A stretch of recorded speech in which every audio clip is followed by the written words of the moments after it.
MQM के लिए माजरत के साथ सब ये कहते हैं ये मिल रहे हैं, ये मिनिस्ट्रीज मांगेंगे, जबकि खालिद मकबूल साहब ने मुझे ये कहा था इलेक्शन से पहले जब मैंने उनका इंटरव्यू किया कि उनकी सजेशन होगी राब्ता कमेटी को कि किसी भी काबीना का हिस्सा ना बने। मीडिया पे ना सिर्फ MQM स्पेसिफिक एक ये प्रोपेगेंडा है। अब मैं आपको बताऊं, जमात इस्लामी हुकूमत में आती है तो पहली फुर्सत में फेडरल में वजारत मांगती है। मौलाना साहब आते हैं, कश्मीर की तरफ चले जाते हैं। PMLN वजारत उज़्मा पे जा रही है, बिलावल साहब को वजीर आजम बनना है, वजीर आला बनना है। अच्छा, कोई जमात के ऊपर ये नहीं कहते कि आप हुकूमत पे क्यों जा रहे हैं, हुकूमत क्यों ले रहे हैं।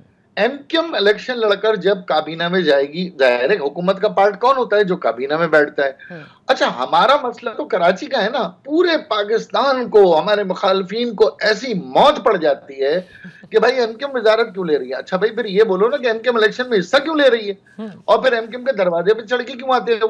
तुम वजीर आजम बनो, ठीक है, तुम वजीर खारजा बनो, ठीक है, तुम कश्मीर कमेटी लो, ठीक है, तुम वजीर आला सिंध बनो, पंजाब बनो, ठीक है, लेकिन MQM इसलिए ना जाए क्योंकि वो जाएगी, काबीना में उन तमाम चीजों की मुखालफत करेगी और अपने मुतालबे बार बार इसरार करेगी। तो ये एक प्रोपेगेंडा है।